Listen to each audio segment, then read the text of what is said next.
What is up guys, it's Jimbo here and welcome back to another Outriders build video. Today I'm going to be going over my updated starter build guide that we looked at the other day.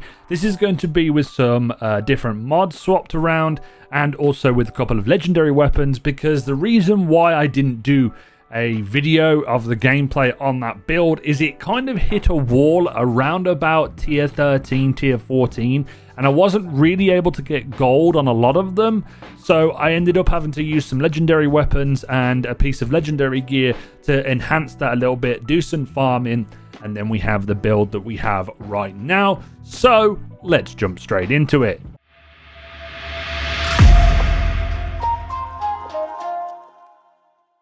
First of all, let's take a look at the class tree. The class tree isn't really that much changed from the previous build video.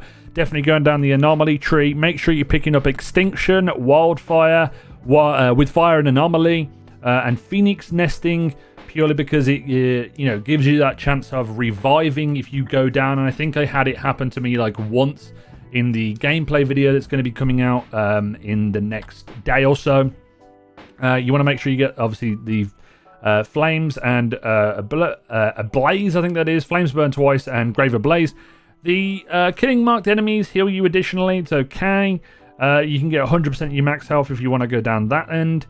Also, there's like resistance and stuff. But I've kind of gone down the, any marked enemies. And this is a really good build when it comes to using explosive stuff, because that's what we're going to be using. We'll be using the Heat Wave, Overheat and Eruption. Heat Wave is going to be your main igniter, setting things on fire. Overheat's obviously going to afflict those enemies with burn, and they're going to get consumed when they that damage gets taken from them.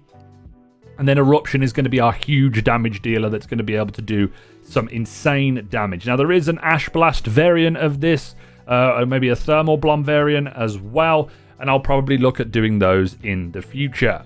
So first of all, let's look at the air to the desert, or my weapons that I'm going to be using. And I've only recently started using this. Now, the original mod that's on this isn't too great. I swapped it out for Death Chains. So the main perk of this gun is shots conjure a sandstorm, dealing 232,000 damage over 5 seconds, and also shots entangle an enemy with chains, dealing 193,000 damage over 3 seconds. So it's pretty much some dot damage effects that's going to be happening. So you can kind of shoot an enemy and then run away while that does some damage. You could also go with the Imploder. I was testing that around. Don't look into it too much, but that main Deadly Disturbance is pretty damn good as well. But yeah, I enjoyed this when I used it. Then we have the Death Shield, which has Fortress, which is going to get a massive increase in damage depending on how much armor we have. And also the Shadow Comet, which comes from the Funeral Pyre legendary that I had drop on my Technomancer. That's the one that you want to look for. And then you want to be able to get Shadow Comet on there. But that's for the weapons. For the armor, though, there's not really too much that's changed from the previous build.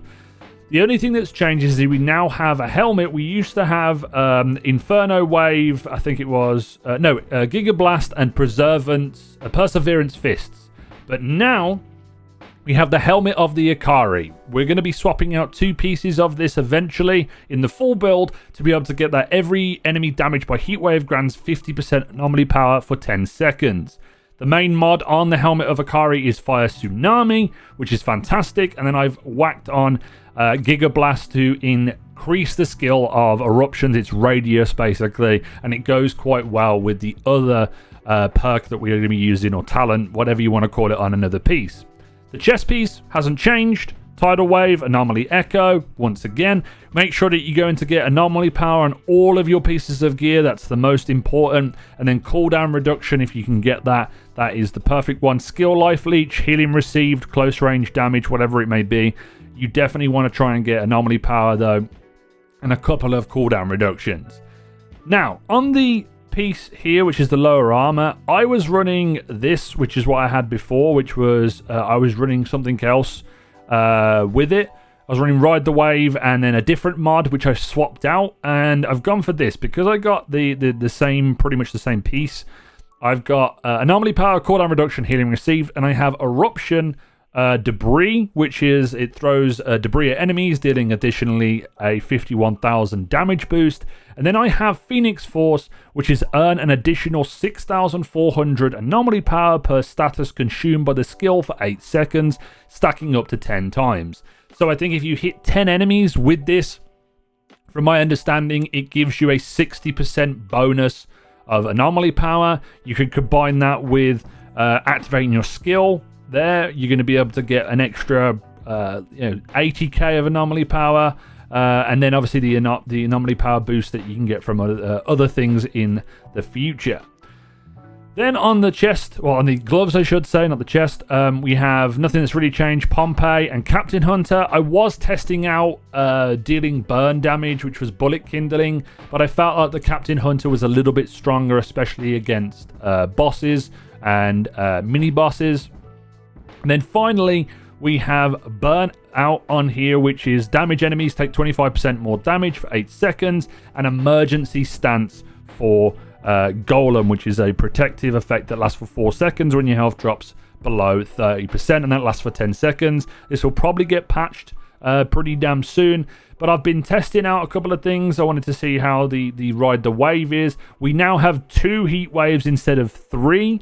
And the only upgrades that I'm really looking for is 2 legendary Akari pieces to finish off the set, to get the set bonus. And then I'm also looking for a couple of the Lava Lich sets, because there is, I do have one right here, but it is able to give you additional, what's it called? Not the Lava Lich, that's the Boots of Akari. But the Lava Leech is, or Lava Lich, I should say, gives you a mod called ETNA, I think it is, or Etna, and it basically improves the damage of your Eruption.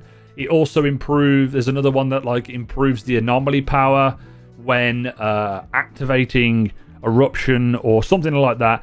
And basically with all the things stacked together with the mods that we would be using, it can push you up into the 300k range of anomaly power, which is pretty damn destructive. Now, there is, an Ash Blast, a thermal bomb variant of these builds. There's also like a Feed the Flames type one as well. And I am staying away from those just at this moment until I have completed this build.